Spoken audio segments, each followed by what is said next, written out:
Presiden Prabowo Subianto memberi lampu hijau perihal RUU perampasan aset. Hal ini tentu menjadi angin segar bagi pemberantasan korupsi di Indonesia.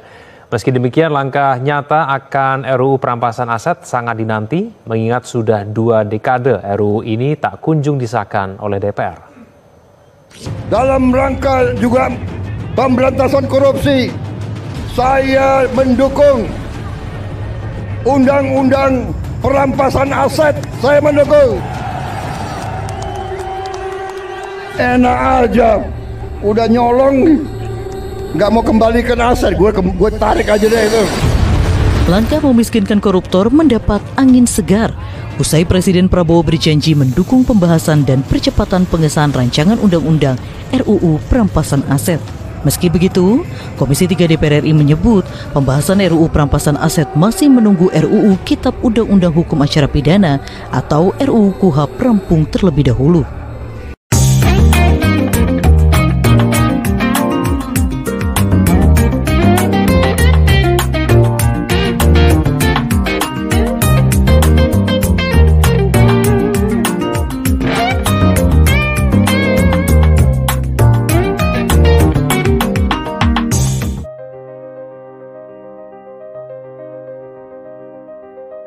Wacana mengenai RUU perampasan aset telah bergulir cukup lama. Dengan usulan awal diajukan pada tahun 2008 dan mengalami beberapa kali perubahan draft. Sejak tahun 2012, RUU ini tercatat beberapa kali masuk dan keluar dari daftar program legislasi nasional, Prolegnas. Presiden Joko Widodo, Jokowi, selama masa jabatannya berulang kali mendesak Dewan Perwakilan Rakyat, DPR, untuk segera membahas dan mengesahkan RUU ini, bahkan mengirimkan surat Presiden Surpres pada Mei 2023. Namun, hingga awal tahun 2024, draft RUU tersebut belum juga dibahas oleh DPR. Pada tahun 2025, dukungan terhadap RUU ini kembali menguat dengan pernyataan dukungan dari Presiden Prabowo Subianto. Perjalanan panjang RUU ini menunjukkan adanya dinamika politik dan berbagai kepentingan yang mempengaruhi proses legislasi di Indonesia. Perspektif akan mengulas secara mendalam berbagai polemik sekitar RUU tersebut. Ulasan tersebut meliputi definisi dan tujuan perampasan aset, berbagai pengaturannya, siapa saja yang berhak merampas aset, siapa yang khawatir dengan RUU ini apabila disahkan, dan apa saja dampak positif dan negatifnya. Mari kita mulai. Wacana mengenai rancangan undang-undang RUU perampasan aset kembali mengemuka di tengah sorotan terhadap peningkatan kasus kekayaan yang tidak wajar di kalangan aparatur sipil negara, ASN, dan keluarganya. Fenomena ini menjadikan pembahasan dan pengesahan RUU perampasan aset sebagai suatu kebutuhan mendesak dalam upaya pemberantasan korupsi di Indonesia. Indonesia Corruption Watch, ECW, bahkan menyebut RUU ini sebagai sebuah revolusi penegakan hukum yang berfokus pada pemulihan aset yang disalahgunakan. Ketiadaan undang-undang khusus yang mengatur perampasan aset secara komprehensif selama ini dinilai menjadi celah yang dimanfaatkan oleh pelaku kejahatan, terutama koruptor, untuk menyembunyikan hasil tindak pidana mereka.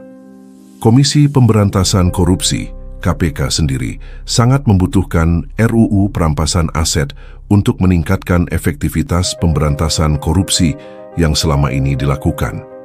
Keberadaan RUU ini dianggap krusial untuk memenuhi 3 tujuan utama hukum, yaitu kepastian, keadilan, dan kemanfaatan.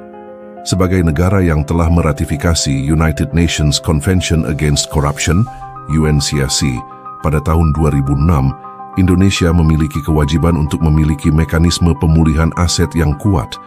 Urgensi RUU ini tidak hanya didorong oleh permasalahan korupsi di tingkat nasional dan inefektivitas regulasi yang ada, tetapi juga oleh komitmen internasional yang telah diemban oleh Indonesia. Tujuan utama dari RUU perampasan aset adalah untuk memulihkan aset-aset negara yang diperoleh melalui cara-cara ilegal, sehingga harta yang seharusnya menjadi milik masyarakat dapat dikembalikan. Selain itu, RUU ini juga bertujuan untuk memberantas tindak pidana ekonomi dan kejahatan keuangan secara lebih efektif.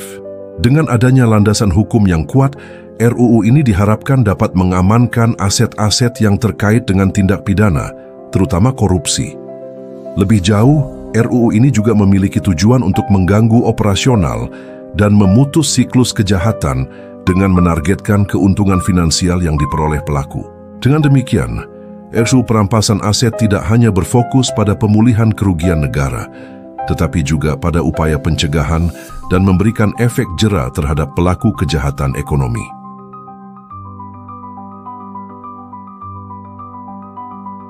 Dalam draft RUU perampasan aset didefinisikan sebagai upaya paksa yang dilakukan oleh negara untuk mengambil alih penguasaan dan/atau kepemilikan aset.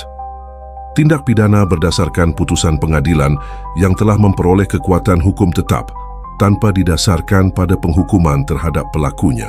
Sementara itu, aset didefinisikan secara luas mencakup semua benda bergerak atau tidak bergerak, baik berwujud maupun tidak berwujud, yang memiliki nilai ekonomis.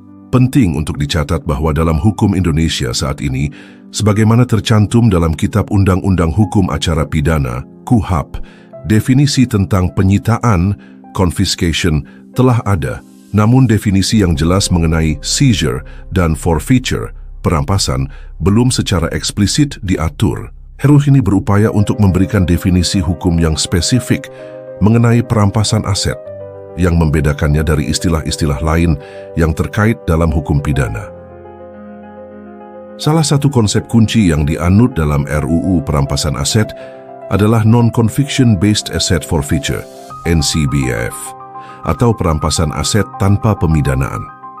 Konsep ini memungkinkan negara untuk melakukan penyitaan aset yang diduga berasal dari tindak pidana, bahkan tanpa adanya putusan pidana yang menghukum pelakunya. Mekanisme ini menjadi sangat relevan dalam situasi di mana pelaku tindak pidana meninggal dunia, melarikan diri, memiliki kekebalan hukum, atau terlalu kuat untuk dituntut. Dalam NCBAF, tindakan hukum lebih ditujukan kepada aset itu sendiri, in rem, daripada kepada orangnya, in personam. Fokusnya adalah pada pembuktian bahwa aset tersebut merupakan hasil dari tindak pidana, bukan pada pembuktian kesalahan pidana dari pemilik aset tersebut. Perbedaan mendasar antara perampasan in personam dan in rem terletak pada persyaratan adanya putusan pidana. Perampasan in personam merupakan tindakan yang ditujukan kepada seseorang secara personal atas kesalahannya melalui mekanisme hukum pidana dan harus didasarkan pada putusan peradilan pidana yang telah berkekuatan hukum tetap. Sebaliknya, perampasan in rem tidak memerlukan adanya tuntutan atau hukuman pidana terhadap pelaku. Gugatan dilakukan terhadap aset yang diduga berasal dari tindak pidana dengan fokus pada asal-usul aset tersebut. RUU perampasan aset ini secara prinsip mengadopsi pendekatan in rem yang dianggap lebih efektif dan efisien dalam memulihkan aset hasil tindak pidana, terutama dalam kasus-kasus di mana penegakan hukum terhadap pelaku mengalami kendala.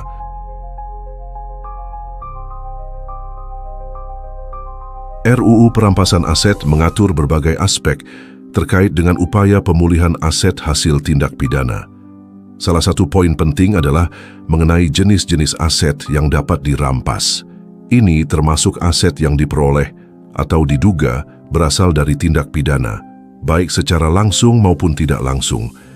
Meskipun aset tersebut telah dihibahkan atau diubah menjadi kekayaan pribadi, kekayaan pihak lain, atau kekayaan korporasi dalam bentuk modal, pendapatan, atau manfaat ekonomi lainnya. Selain itu, aset yang diketahui atau patut diduga digunakan untuk melakukan tindak pidana juga dapat dirampas. RUU ini juga mengatur perampasan aset lain yang sah milik pelaku tindak pidana sebagai pengganti aset yang telah dinyatakan dirampas oleh negara, serta barang temuan yang diduga berasal dari tindak pidana. Lebih lanjut, aset yang tidak seimbang dengan penghasilan atau sumber penambahan kekayaan pemilik yang tidak dapat dibuktikan secara sah juga termasuk dalam kategori aset yang dapat dirampas. Aset sitaan yang diperoleh dari hasil tindak pidana atau digunakan untuk melakukan tindak pidana juga menjadi objek perampasan. Draft RUU ini menetapkan batasan nilai minimal aset yang dapat dirampas, yaitu senilai 100 juta rupiah. Kriteria tindak pidana yang terkait dengan perampasan aset juga diatur dalam RUU ini. Perampasan aset dapat dilakukan terhadap aset yang terkait dengan tindak pidana yang diancam dengan pidana penjara 4 tahun atau lebih. Selain tindak pidana ekonomi seperti korupsi dan pencucian uang, RUU ini juga berpotensi mencakup tindak pidana lain seperti terorisme. Batasan ancaman pidana ini bertujuan untuk memfokuskan mekanisme perampasan aset pada kejahatan yang memiliki dampak signifikan terhadap perekonomian dan keamanan negara. Prosedur penelusuran, pemblokiran, penyitaan, dan perampasan aset juga diatur secara rinci dalam RUU ini. Aparat penegak hukum (APH) diberikan kewenangan untuk melakukan penelusuran aset yang diduga berasal dari tindak pidana. Untuk kepentingan penelusuran, lembaga yang melaksanakan analisis transaksi keuangan dapat melakukan penghentian transaksi yang mencurigakan. Jika hasil penelusuran mengindikasikan adanya aset yang berasal dari tindak pidana, penyidik dapat melakukan pemblokiran dan/atau penyitaan aset tersebut setelah mendapatkan izin dari pengadilan negeri setempat. Untuk aset yang berada di luar negeri, RUU ini mengatur mekanisme permintaan pemblokiran atau penyitaan kepada pihak berwenang di negara tersebut, dan jika permintaan tersebut ditolak, aset pengganti di Indonesia yang setara nilainya dapat diblokir atau disita. Aset tindak pidana yang telah disita beserta dokumen pendukungnya wajib diserahkan oleh penyidik kepada Jaksa Agung. RUU ini juga secara spesifik mengatur mengenai subjek perampasan aset. Pengaturan ini bertujuan untuk mencegah terjadinya masalah dalam pelaksanaan perampasan aset jika terdakwa meninggal dunia, bebas dari tuntutan hukum atau melakukan upaya hukum lainnya. Perampasan aset sebagaimana dimaksud dalam RUU ini tidak menghapuskan kewenangan penuntutan terhadap pelaku tindak pidana. Bahkan, perampasan aset dapat tetap dilakukan dalam hal tersangka atau terdakwanya meninggal dunia, melarikan diri, sakit permanen, tidak diketahui keberadaannya, atau terdakwanya diputus lepas dari segala tuntutan hukum. Mekanisme pemeriksaan di pengadilan dan pelaksanaan putusan perampasan aset juga diatur dengan jelas. RUU ini menetapkan prosedur pemeriksaan terhadap aset yang diduga hasil tindak pidana dan terhadap tersangka atau terdakwa, serta menentukan batasan-batasan dan kewenangan pengadilan dalam memutuskan kasus perampasan aset. Permohonan perampasan aset diajukan secara tertulis oleh Jaksa Pengacara Negara kepada pengadilan negeri yang berwenang. RUU ini juga memberikan kesempatan bagi setiap orang yang merasa dirugikan haknya atas pemblokiran dan/atau penyitaan aset untuk mengajukan keberatan. Sidang pemeriksaan permohonan perampasan aset dilakukan secara terbuka untuk umum. Upaya hukum yang dapat ditempuh terhadap putusan pengadilan dalam kasus perampasan aset adalah kasasi ke Mahkamah Agung. Jaksa Agung bertanggung jawab untuk melaksanakan putusan perampasan aset yang telah memperoleh kekuatan hukum tetap. Pengelolaan aset yang telah dirampas juga menjadi perhatian dalam RUU ini.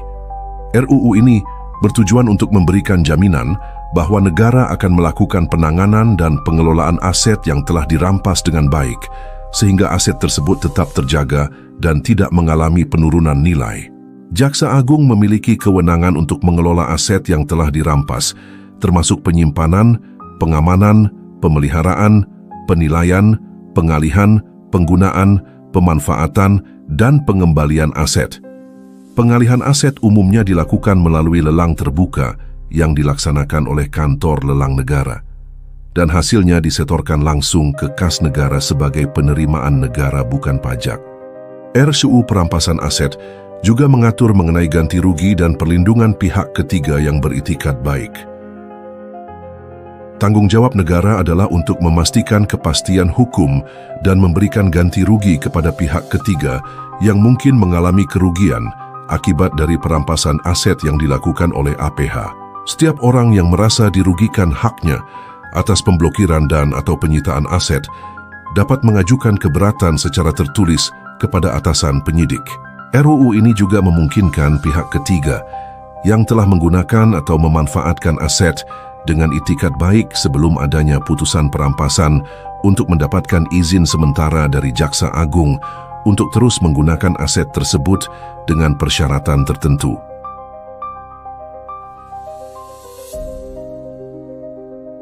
Salah satu kendala utama dalam pengesahan RUU perampasan aset adalah adanya hambatan politis dan kurangnya dukungan yang solid di DPR. Terdapat persepsi bahwa DPR enggan untuk membahas dan mengesahkan RUU ini. Bahkan, muncul dugaan adanya lemahnya political will dari DPR untuk menindaklanjuti RUU tersebut. Beberapa pihak berpendapat bahwa lobi terkait RUU ini seharusnya dilakukan kepada para petinggi partai politik terlebih dahulu, bukan hanya kepada anggota DPR. Sikap DPR yang terkesan menunda-nunda pembahasan RUU ini terlihat dari tidak dimasukkannya RUU perampasan aset dalam prolegnas prioritas tahun 2023 dan juga tidak masuk dalam daftar RUU yang diusulkan DPR untuk masuk dalam prolegnas prioritas tahun 2025. DPR menutup sidang paripurna terakhir pada awal tahun 2024 tanpa membahas RUU ini. Fenomena ini menimbulkan pertanyaan mengenai prioritas DPR dalam agenda pemberantasan korupsi. Selain hambatan politis, terdapat beberapa pasal kontroversial dalam draft RUU yang menjadi alasan mengapa RUU ini sulit disahkan. Salah satu pasal yang dianggap krusial adalah pasal 2 yang mengatur mengenai perampasan aset tanpa memerlukan adanya putusan pidana terhadap pelaku. Konsep unexplained wealth yang mengharuskan individu untuk membuktikan asal-usul kekayaan mereka secara sah juga menjadi poin perdebatan yang signifikan. Pasal-pasal lain seperti pasal 3 yang menyatakan bahwa perampasan aset tidak menghapus penuntutan terhadap pelaku pencucian uang dan perampasan tersebut tidak dapat digugat, serta pasal-pasal lainnya seperti pasal 5, 7, 10, 12, dan 17 juga dianggap problematik. Ketidaksepakatan mengenai sejauh mana dan dalam kondisi apa aset dapat dirampas terkait dengan tindak pidana menjadi isu utama yang menghambat kemajuan RUU ini. Pergantian periode legislatif dan aturan mengenai carry-over pembahasan RUU juga menjadi faktor yang perlu dipertimbangkan. Aturan mengenai carry-over atau pembahasan RUU yang dilanjutkan dari periode sebelumnya baru berlaku pada tahun 2019. Beban kerja DPR, termasuk perubahan keanggotaan, juga seringkali menjadi alasan atas lambatnya proses legislasi. Namun, dengan RUU perampasan aset yang telah diajukan sejak lama dan belum juga disahkan, faktor-faktor prosedural ini nampaknya bukanlah satu-satunya penyebab utama. Terdapat juga potensi pengaruh dari pihak-pihak yang berkepentingan yang merasa khawatir jika RUU ini disahkan.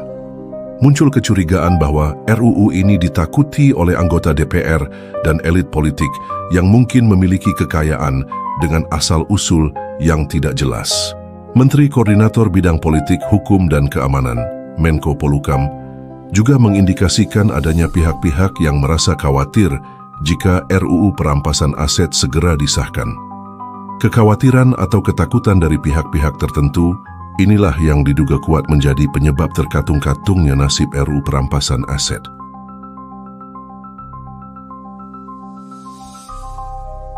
Pihak utama yang kemungkinan besar merasa khawatir jika RUU perampasan aset disahkan adalah para pelaku tindak pidana korupsi dan kejahatan ekonomi lainnya. Mereka sangat khawatir akan dimiskinkan karena RUU ini memungkinkan negara untuk merampas aset yang tidak dapat mereka buktikan asal-usulnya secara sah. Ketakutan ini diungkapkan dengan perumpamaan akan kehilangan seluruh kekayaan hasil korupsi. RUU ini secara langsung mengancam kemampuan mereka untuk mempertahankan kekayaan haram yang telah mereka peroleh. Selain itu, para pelaku korupsi juga khawatir karena RUU ini memberikan kewenangan kepada Kejaksaan Agung untuk mengusut dan merampas harta hasil korupsi tanpa perlu menunggu adanya penyidikan atau proses peradilan pidana yang panjang. Kondisi ini berbeda dengan situasi sebelumnya, di mana tidak ada undang-undang khusus yang mengatur perampasan aset, sehingga para pelaku kejahatan sering memanfaatkan celah ini untuk menyembunyikan hasil korupsi mereka. Individu atau kelompok yang memiliki aset dengan sumber yang tidak jelas juga berpotensi merasa khawatir dengan pengesahan RUU ini. Fokus RUU pada konsep unexplained wealth dapat membuat individu yang memiliki aset yang tidak sebanding dengan penghasilan mereka menjadi rentan terhadap tindakan perampasan aset jika mereka tidak dapat membuktikan asal-usul kekayaan tersebut secara sah. Selain itu, kekhawatiran juga muncul terkait dengan potensi penyalahgunaan wewenang oleh aparat penegak hukum dalam proses perampasan aset. Ada risiko bahwa kekuasaan yang luas yang diberikan oleh RUU ini, terutama dalam mekanisme perampasan aset tanpa pemidanaan, dapat disalahgunakan dan merugikan individu yang tidak terlibat dalam tindak pidana. Mantan Menteri Koordinator Bidang Politik, Hukum dan Keamanan, Menko Polhukam Mahfud MD, pernah menyampaikan bahwa Ketua Umum PDI Perjuangan Megawati Soekarno Putri juga memiliki kekhawatiran terhadap potensi penyalahgunaan RUU perampasan aset. Kekhawatiran ini menyoroti pentingnya mekanisme pengawasan dan pengendalian yang kuat dalam implementasi RUU ini untuk mencegah terjadinya tindakan sewenang-wenang.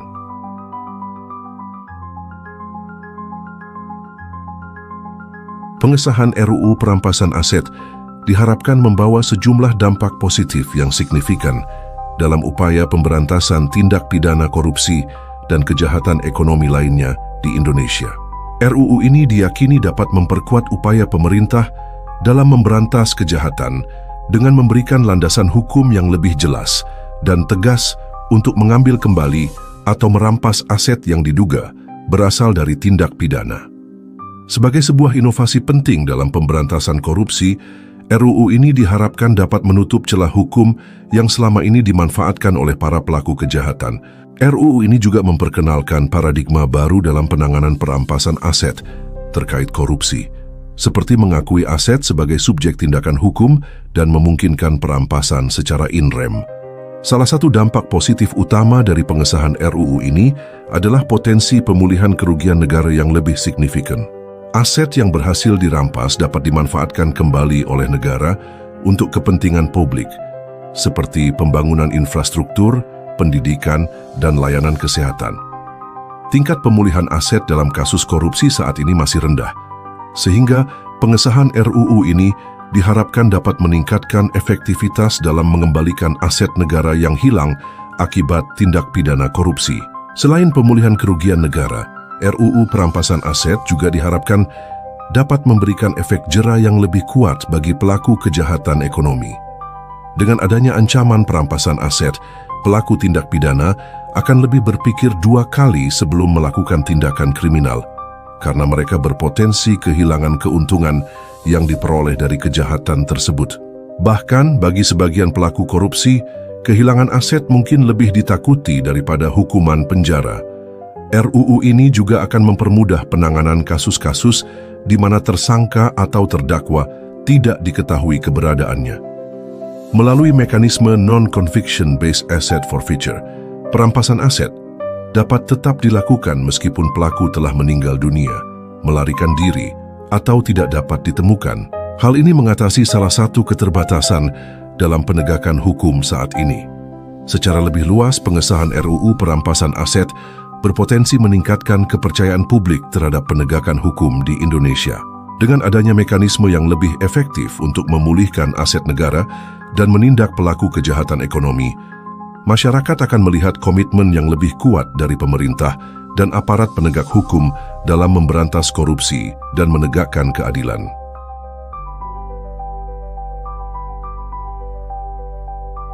Meskipun RUU perampasan aset memiliki potensi dampak positif yang signifikan, terdapat juga sejumlah dampak negatif atau kekhawatiran yang perlu dipertimbangkan jika RUU ini disahkan.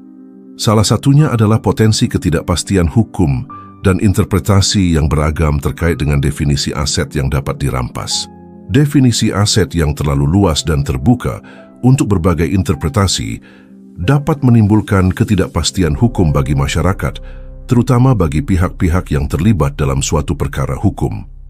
Selain itu, perbedaan antara konsep unexplained wealth dan illicit enrichment perlu didefinisikan secara tegas dalam RUU untuk menghindari kebingungan dan potensi penyalahgunaan. Kekhawatiran terbesar yang muncul adalah risiko penyalahgunaan wewenang oleh aparat penegak hukum dalam melakukan perampasan aset. Kekuasaan yang diberikan kepada aparat penegak hukum dalam RUU ini, terutama dalam hal perampasan aset tanpa adanya putusan pidana, berpotensi disalahgunakan jika tidak ada mekanisme pengawasan dan pengendalian yang kuat. Hal ini dapat merugikan masyarakat yang tidak terlibat dalam tindak pidana, namun asetnya dirampas oleh pemerintah. RUU perampasan aset juga menimbulkan kekhawatiran terkait perlindungan hak milik pribadi. Ada kemungkinan bahwa aset yang dimiliki secara sah oleh seseorang dapat dirampas oleh pemerintah tanpa alasan yang jelas, sehingga dapat mengganggu kestabilan ekonomi dan sosial masyarakat. Prinsip due process of law juga dapat dipertanyakan dengan adanya mekanisme non-conviction based forfeiture. Lebih lanjut, konsep reverse burden of proof dalam kasus unexplained wealth, di mana pemilik aset harus membuktikan bahwa asetnya diperoleh secara sah, menimbulkan kekhawatiran akan pelanggaran asas praduga tak bersalah. Dampak negatif juga berpotensi dirasakan oleh pihak ketiga yang tidak bersalah, namun memiliki keterkaitan dengan aset yang dirampas. Meskipun RUU ini mengatur mengenai ganti rugi dan perlindungan bagi pihak ketiga yang beritikat baik, implementasinya perlu dipastikan agar tidak menimbulkan kerugian yang tidak adil bagi pihak-pihak yang tidak terlibat dalam tindak pidana. RUU perampasan aset merupakan sebuah inisiatif legislatif yang krusial dalam upaya pemberantasan korupsi dan pemulihan kerugian negara di Indonesia. Dengan mengadopsi konsep non-conviction based asset forfeiture, RUU ini menawarkan mekanisme yang lebih efektif untuk menargetkan dan merampas aset yang berasal dari tindak pidana, bahkan tanpa adanya hukuman pidana terhadap pelakunya. Potensi dampak positif dari pengesahan RUU ini sangat besar, termasuk peningkatan efektivitas penegakan hukum, pemulihan aset negara yang lebih signifikan, dan efek jera bagi pelaku kejahatan ekonomi. Namun demikian, pengesahan dan implementasi RUU ini juga menimbulkan sejumlah kekhawatiran yang perlu diatasi. Potensi ketidakpastian hukum, risiko penyalahgunaan wewenang oleh aparat penegak hukum, dan kekhawatiran terkait perlindungan hak milik pribadi menjadi isu-isu penting yang perlu mendapatkan perhatian serius.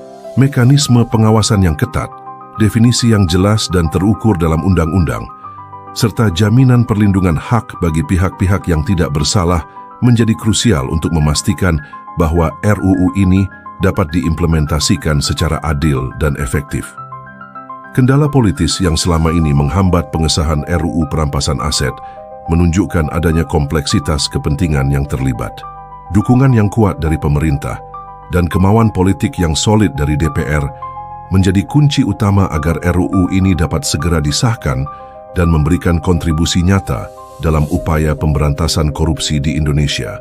Pengesahan RUU perampasan aset bukan hanya sekadar memenuhi kewajiban internasional, tetapi juga merupakan langkah penting untuk mewujudkan sistem hukum yang lebih adil, transparan, dan akuntabel demi kesejahteraan masyarakat Indonesia secara keseluruhan.